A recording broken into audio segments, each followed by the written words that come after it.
Le développement du journal, la séance relative de mise en accusation du président Jovenel Moïse est mise en continuation à la Chambre des députés. 88 députés avaient répondu à l'appel nominal pour cette séance dite historique. Aucune date n'est retenue pour la reprise selon le président de la Chambre basse, Gary Bodo. On va continuer aucune enquête.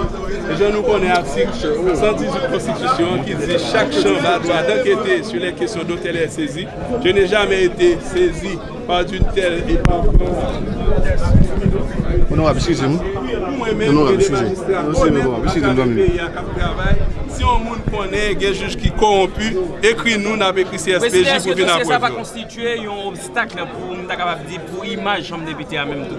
Pas un obstacle. Ou habitué ici, ou connaît des tactiques parlementaires, je dis à la minorité, si Bagala finit par un vote, minorité a perdu, ça fait partie de match à tout. Donc, est-ce que des mandats de droit demandent des députés?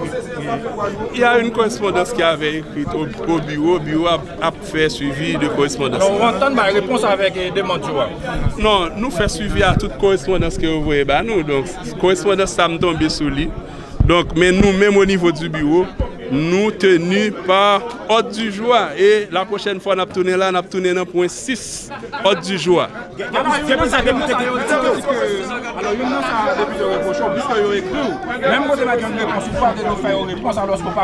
regardez, au niveau de la Chambre des députés, nous recevons 3000 lettres. Donc, nous ne pouvons pas regarder qui lettre pour nous répondre, qui lettre pour ne pas répondre. Il y a eu une entente entre les trois blocs au niveau de l'Assemblée pour que la séance ça faite. Donc, séance en fait, nous avons droit. Donc, je dis, tout le monde constate que séance est en continuation. Donc, nous allons continuer au cours de la semaine à la plus prochaine séance pour nous continuer à débattre de la motion de mise en accusation du président de la République. Quel est le résultat de vote là, président? Bon, je n'ai pas de résultat de vote là, je n'ai pas l'Assemblée. Mais sauf que nous connaissons là, bon majorité qui là où est un débat fait. Il y a la minorité qui chita en seul côté. Il y a des alliés tout dans l'Assemblée. Pour moi-même, c'était capable de vote serré. Mais moi-même, c'est habitement le match là à jouer. Je ne vais pas avancer dans le match là. Je vais regarder comment il va pouler. L'un des députés accusateurs, Sinal Bertrand, s'est montré satisfait du déroulement de la séance de mise en accusation. Il critique, nous citons, le comportement partisan du président de la Chambre, Gary Bodo. Suivez. Ça m'a quitté pour la presse. Ça fait un mois depuis que le président Gary Bodo. Pièces. Ok? D'ailleurs, nous faisons des points de droit. Nous bondis règlement intérieur. Nous bondis constitution. Et nous lions. Même fait, député Gary Bodo, président Chambre, connaît propre rôle, propre attribution qu'elle pas de jamais connaît. C'est lui qui représente face à n'importe quelle institution nationale ou internationale. Nous écrivons, nous disons nous besoin de pièces. Ça fait un mois de bien écrit. Je vais quitter le nom de la presse pour nous regarder est-ce que nous pas écrit Gary Bodo. Nous avons accusé de réception qui dit que yo joindre dans le bureau, monsieur. Monsieur pas jamais fait rien avec, il mettait dans le bureau, comme il est habitué à faire. Eh bien, je dis, nous allons le désapprouver. Nous commençons à désapprouver. Nous posons de très bonnes questions qui me félicitent. Nous voyons Gary Bodo qui a entendu qui vote n'a pas le passé. Ça veut dire qu'il est complice des situations. Son président qui va mettre au-dessus de la mêlée. Son président qui est grand dans calvin. Non, il y a moins que le président, on demande n'importe qui est, il faut une réponse. Non, mais normalement, décision pour nous décision, mais comme nous ne faisons pas partie de la majorité, nous ne pouvons pas décision, mais ça, Gary Bodo fait aujourd'hui, c'est à retirer dans tête chambre, mais tout le monde qui a une hauteur, qui a une dimension. Et nous tentons déjà, j'aime de autoproclamer tête moi. Et sauf que nous manquons support. Nous n'avons pas intérêt pour nous faire le tout parce que nous articulés, nous dominons le règlement intérieur, nous dominons la constitution, nous avons toujours mis Gary Bodo et son clan en déroute. Le sénateur Yuri Latortue applaudit le rapport de ces 4 organisations de la société civile et des droits humains sur le dossier Dermalog. Selon lui, les conclusions de ce rapport confirment les résultats de l'enquête de la commission éthique et anticorruption du Sénat qui avait conclu à la violation des procédures de passation de marché et la corruption dans le cadre de ce contrat. Yuri Latortue qui encourage ses collègues sénateurs à plancher rapidement sur le rapport de la commission éthique et anticorruption dont il préside, pense que le dossier Dermalog est suffisant pour justifier la demande de mise en accusation du président Jovenel Moïse. Les propos du sénateur Yuri Latortue au micro de Jean-Louis Fofan. Donc nous avons conclusion RNDDH y aller similaire avec conclusion rapport que nous faisons et que nous déposons dans le Sénat. Et c'est peut-être ça, nous avons dit que ça qui a passé dans le Sénat, la société civile là, est intéressée à elle, et nous sommes bien contents qu'il y ait d'autres secteurs qui ont fait rapport et qui aboutit en pile leur conclusion, que ce soit quand ça que vous faites qui est illégal par rapport à la loi, que ce soit de base de données, pas de besoin, et bien, et changer. Donc, nous, que je dis, rapport qui dans l'institution, rapport qui dans le Sénat, est extrêmement important que les sénateurs penchent sur le rapport ça, parce que déjà, la société civile, là, à travers l'organisme de l'homme, dont RNDDH, ils ont penché, ils ont fait un rapport par eux, et ils ont abouti à la même conclusion que nous. Comme nous, dans la période, justement, on a parlé de mise en accusation, moi, tout profiter pendant que nous avons parlé de rapport ça qui sortit, pour nous dire, et bien tout le monde, que mise en accusation, c'est garder côté président, il violer la loi et violer la Constitution. Moi, je pense exemple Dermalog ça, côté rapport à déposer dans le Sénat, et le rapport NDDH fait sortir, eh bien, son exemple concret de violation de la loi et de la Constitution. Moi-même, en premier lieu, je vais montrer nous là, mais arrêté président Jovenel Blanc le 30 avril 2018. Et si nous lisons là, dans arrêté, on a que il dit arrêté autorisant le gouvernement à tout l'autre organisme pour débloquer le matériel pour ONI. Le 11 avril 2018, Cour supérieure des comptes a un avis défavorable. Il dit que il n'y a pas qu'à acheter matériel Dermalog parce que on n'est pas prouvé pour qu'ils aillent acheter l'autre matériel alors que le matériel. Le président Jovenel Moïse a une nouvelle fois insisté ce jeudi sur la nécessité de doter au plus vite le pays d'un nouveau gouvernement pour adresser les urgences de l'heure. Il a salué la mise en place à la Chambre des députés de la commission chargée d'analyser les pièces du Premier ministre nommé et des membres du cabinet ministériel, qualifiant cette décision de très grand pas dans la bonne direction. Le chef de l'État a également réitérer son appel au dialogue à l'endroit de tous les secteurs. Les propos du président Jovenel Moïse. Nous devons nous asseoir autour d'une même table pour discuter et négocier sur ce que nous voulons et devons faire. J'en profite pour saluer l'immense travail déjà effectué par les membres de la Commission nationale de désarmement, de démantèlement et de réinsertion. Je sais qu'ils ont tout le support de l'institution policière qui les aide à mieux accomplir leur mission. Le pays a besoin de nous toutes et de nous tous. Tout comme il a besoin de ces 656 policières et policiers fraîchement gradués de l'École nationale de police. À cet effet, je réitère mon appel au dialogue à tous les secteurs, autant les partisans que les opposants. Le pays en a besoin. Autant qu'il a besoin aujourd'hui d'un gouvernement pour adresser les urgences de l'heure, dont la rentrée des classes, la lutte contre l'insécurité, contre la précarité, entre autres. Je constate que la Chambre des députés a créé une commission commission chargée de procéder à l'étude des dossiers du Premier ministre nommé et des membres de son cabinet. Un pas, c'est un très grand pas dans la bonne direction. Consciente de sa mission, la police entend poursuivre ses efforts en vue d'instaurer un climat sécuritaire dans le pays, a assuré son commandant-chef Michel Gédéon, soulignant que la sécurité est consubstantielle à toute société démocratique, le socle de la vie collective. Et pour remplir cette mission, prévenir la criminalité et combattre les actes de banditisme, notamment dans les quartiers contrôlés par les gangs armés, l'institution policière dispose des hommes et des femmes compétents qui n'attendent que des moyens adéquats, a indiqué Michel Gédéon. Le DG de la PNH s'en est pris une nouvelle fois à ceux qui sont de mèche avec les gangs, qui les alimentent en armes et en munitions ainsi qu'en espèces. Michel Gédéon. La sécurité implique une mission. Nous connaissons déjà notre mission, puisqu'elle est bien décrite dans nos lois. La sécurité implique des moyens.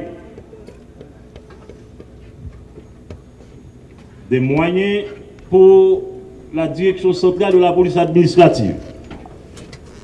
Des moyens pour nos directions départementales. Des moyens pour nos commissariats et sous-commissariats. Des moyens pour nos unités spécialisées pour prévenir la criminalité, pour prévenir les actes de banditisme au niveau de la Saline, du Bicentenaire, du village de Dieu, de la 3e circonscription de Port-au-Prince, de l'Artibonite et j'en passe. Des moyens pour la direction centrale de la police judiciaire, qui est appelé à conduire des enquêtes, à mener des enquêtes pour identifier les criminels, ceux qui sèment le deuil au sein de nos communautés, mais tout aussi bien ceux qui sont de mèche, ceux de tout poil, qui alimentent tant en armes qu'en munitions, aussi bien qu'en espèces, ces malfrats.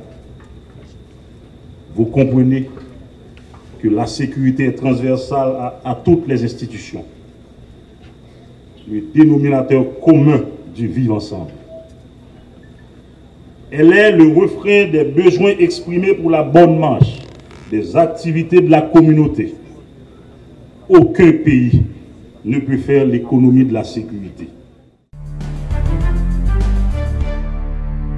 Une délégation composée de plusieurs responsables d'organismes de défense des droits humains, dont Pierre Espérance du RNDDH, Joseph Maxime Rony de la POHDH et Jocelyne Colanoël de la CEGILAP, était ce jeudi au bureau du juge d'instruction Merlin Bélabre. Ces défenseurs des droits humains entendaient s'enquérir de l'avancement de l'instruction du dossier relatif à la plainte déposée en mars dernier par le directeur exécutif du CARD, Maître Gédéon Jean, contre Michel Martelly, Ronald Nelson, dit Roro Nelson, Mike Avin et consorts pour menaces de mort, agression verbale et physique. Le magistrat instructeur qui a démarré son instruction aura à accorder une commission rogatoire à la brigade des affaires criminelles de la DCPJ pour qu'elle puisse mener certaines investigations en faveur du magistrat, ont rapporté Joseph Maxime Rony et Jocelyne Colanoël. Leur déclaration. Sous question et dossier Ben Gédéon Jean, magistrat ba nous engagement que dossier a l'a commencé et le censé commencer, l'a pral fait suivi technique pour lui bay bac brigade affaires criminelles dans DCPJ, yon commission rogatoire pour continuer mener des enquêtes que li te gen pour le faire. M'ta dit ça c'est dans niveau ça dossier. Mais techniquement, nous sommes capables de dire que condamnation criminelle la prévoit 2 mois pour instruction en fait.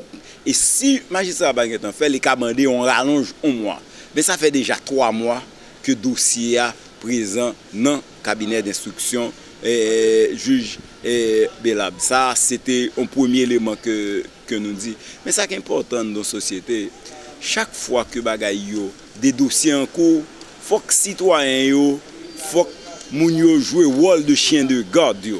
Parce que moi, je dis, n'importe qui cap garder, n'importe qui cap suivre, c'est que si nous pas assumer responsabilité, nous, pas aucun cap fait. C'est que je dis, vu le contexte sociopolitique là, moi je crois que chaque grand citoyen gagne pour assumer responsabilité en général. C'est dans le cadre de ça, nous-mêmes comme organisation de Wamoun, nous venons faire suivi sous dossier ça par devant le cabinet d'instruction. L'autre bail, nous avons attiré l'attention sur lui, c'est parce que plainte M. Gédéon Jean, il était faite dans le paquet. Et le paquet a un rôle important pour jouer, les recevoir plainte. Après ça, pour les capables de faire, les dans le cabinet d'instruction.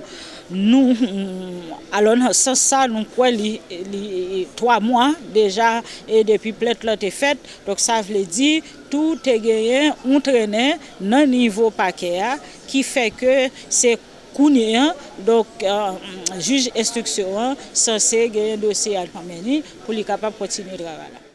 L'instruction du dossier relatif à l'incendie des locaux de Radio Quisqueya a démarré cette semaine, a fait savoir le directeur exécutif du réseau national de défense des droits humains, Pierre Espérance. Il informe que le réquisitoire d'informer du parquet à cet effet a déjà été acheminé au juge d'instruction Chavan Etienne. Ces précisions. Comme tout le monde connaît, il y a boulé Radio Quisqueya 21 décembre 2018. Le 18 janvier 2019, Radio Quisqueya dépose une plainte dans des canards. Le 22 janvier, doyen voyé dossier à un juge qui c'est juge et Chavan. Et dans le mois de mars, le juge a reçu le dossier. Et le 10 avril, le juge a communiqué, voyé dossier à un paquet pour réquisitoire d'informer. Le dossier a tourné vers le juge là, semaine qui s'est passée, ça veut dire dans le mois de juillet, dans le fin mois de juillet, le dossier a fait un paquet, on bande un paquet de temps et dans paquet. Et il y a un élément qui est extrêmement important. Et dans le dossier ça, pour aboutissement et enquête là, pour une instruction et en bonne et due forme qui fait, c'est rapport des CPJ, rapport police judiciaire. Parce que immédiatement après radio, il a fait une boule radio, le commissaire gouvernement est venu, même jour, il y a un juge de paix qui fait comme ça, et la police judiciaire a passé plusieurs semaines, dans le mois de janvier, au moins 3 semaines, à mener enquête sur le dossier. Ça. Et dans le cabinet d'instruction, pas de rapport de CPJ. Ça veut dire, pas assurer que le rapport de CPJ arrive dans le cabinet d'instruction. Parce que le CPJ, lui-même, c'est le commissaire gouvernement qui vient pour nous un rapport. Nous pourrons rentrer en contact avec le commissaire gouvernement, nous allons lettre Bali, et pour nous demander et qui ça le fait avec le rapport de CPJ. Est-ce que des CPJ te voyé rapport à Bali et s'il peut qu'on voit lui pour le faire suivi avec la police judiciaire pour et rapport ça capable d'arriver dans le cabinet d'instruction, capable d'arriver dans les juges là pour capable gagner une instruction en bonne et due forme qui fait. Parce que si l'instruction n'est pas bien faite, si le dossier n'est pas bien monté, pas gagner procès. Et dans le cas Radio Quisqueya, c'est pour nous-mêmes c'était un incendie criminel, donc il faut que lumière faite sous le dossier ça. Une nouvelle promotion de la police nationale baptisée Quintessence est sortie de l'Académie nationale de police ce jeudi. Il s'agit de la 30e. Elle est constituée de 656 policiers dont 140 femmes qui ont prêté serment lors d'une cérémonie de graduation qui s'est déroulée dans les locaux mêmes de l'Académie nationale de police à Frères. C'est le 9 décembre dernier que la formation de ces éléments constituant la 30e promotion formation de la PNH avait démarré, laquelle formation a duré 7 mois. Les cours ont porté sur 12 modules. Bernard Elie est le directeur de l'École nationale de police. Ces gradués l'ont si bien exprimé dans le logo de leur promotion, et je cite, « Nul rêve n'est trop grand, nul rêveur n'est trop petit ». Aujourd'hui, ce rêve s'est finalement réalisé avec beaucoup de volonté. Du même coup, ils se sont autoproclamés la promotion quintessence, qui signifierait la meilleure promotion de la PNH. Cela restera à prouver, car c'est en forgeant que l'on devient forgeron. Et en s'imprégnant du travail réalisé, que l'on apprécie à sa juste valeur ses capacités. Il faudra continuellement chercher à vous évaluer et à vous perfectionner dans le but d'acquérir un comportement professionnel pouvant améliorer l'environnement dans lequel vous évoluez. Je profite de cette occasion pour vous rappeler que notre cher directeur général a débuté son rêve comme vous sur les bancs de cette école. Son parcours se doit être un exemple et une référence pour vous. Pendant ces 8 mois passés à l'ENP, votre formation s'est déroulée sur 4 grands axes. Le premier, sur les connaissances générales et la préparation physique, qui a englobé tous les principes et les règlements de la police nationale d'Haïti. Le deuxième, sur la sécurité publique, qui détermine les relations entre la police et la population sur la voie publique. La troisième, sur la police administrative, qui explique l'organisation et le fonctionnement des commissariats de police. Et finalement, le quatrième axe, sur la police judiciaire, qui définit les procédures et les techniques d'enquête judiciaire. N'oubliez pas que votre devise en tant que policier est de protéger et servir sans distinction et sans intérêt personnel, en mettant en application tout ce que vous avez appris au cours de votre formation dans le respect des principes des droits de l'homme. La première impression est celle qui compte et elle se base sur votre image, votre comportement et votre performance sur le terrain. Et cette première impression définira si vous aurez ou non le respect et la confiance de la population. Dans son discours de circonstance, le directeur général de la police nationale a indiqué que la sortie de ces 656 policiers montre que la PNH est en bonne santé. Michel Gédéon appelle ses nouveaux agents à servir le pays avec professionnalisme. Le commandant en chef de la PNH en a profité pour attirer l'attention de ses nouveaux agents sur les difficultés auxquelles ils seront confrontés. Michel Gédéon. Aujourd'hui, on écrit une nouvelle page. Et le président de la République voudra bien y verser ses idées. Mais bien avant que son tour n'arrive, suivant l'ordre successif du protocole, je voudrais lui faire part au nom des nouveaux agents et en mon nom propre de mes souhaits spéciaux de bienvenue. Bienvenue sur les lieux, Excellence. Merci d'avoir tenu à être là en dépit de votre agenda chargé. Madame la Première Dame, merci d'être avec nous ce matin. Aspirant policier de la 30e promotion, ce 8 août revêt un caractère particulier dans les annales de votre vie. Cette date marque à la fois une fin et un début. La fin d'une vie de chômeur. La fin d'une incertitude en termes d'emploi stable. Le début de votre appartenance à une institution régalienne avec une mission sacro-sainte, la sécurité des vies et des biens. C'est un nouveau jour, un nouveau soleil pour les aspirants policiers qui viennent de passer 7 mois en internat, fermés entre 4 murs, dans une vaste cour où tout ne s'exécute que sur ordre. La cérémonie de graduation de la 30e promotion de la PNH s'est déroulée en présence notamment du principal responsable des forces armées d'Haïti, le premier ministre démissionnaire Jean-Michel Lapin, du représentant du CSPJ ainsi que l'ambassadrice des États-Unis en Haïti, Michelle Cézanne. Le président Jovenel Moïse, qui participait à la cérémonie, a promis tout le soutien de son administration aux nouvelles recrues afin qu'elles puissent remplir leur mission efficacement.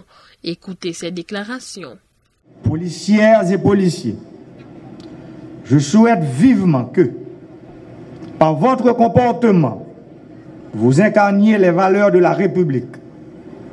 Nos concitoyennes et concitoyens se reconnaîtront ainsi en vous et la nation entière vous en sera reconnaissante. Exercez votre autorité avec clairvoyance, droiture, bienveillance, mais aussi avec fermeté. Effectuez les tâches qui vous sont confiées à partir d'aujourd'hui avec toujours un esprit de discernement.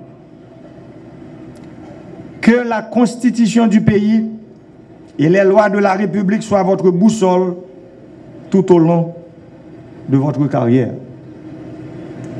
Je vous souhaite courage, persévérance et réussite. Le temps d'une pause à ce journal, à notre retour, la page internationale.